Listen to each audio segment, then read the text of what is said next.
Silahkan tekan tombol subscribe dan lonceng bila sahabat suka dengan video ini, dan jangan lupa tekan like bila sahabat ingin mendapatkan video selanjutnya.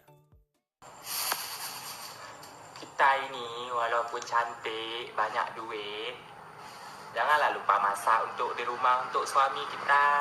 Anak-anak kita kan juga makan di rumah. Kayak bunda ni, bunda selalu masak buat my husband. Dia tak pernah makan di luar, selalu makan di rumah. Baik ni ikut tak ibu-ibu lawiknya. Nyo jak usalon, jak ngerumpi, awai tak berbagah nah. Tapi peng laki bak suami. Bangun hai teh, nyak je lagi nyan. Ber? Kan suami kan kejuk peng bak getanya apa? Salah tamagun baju.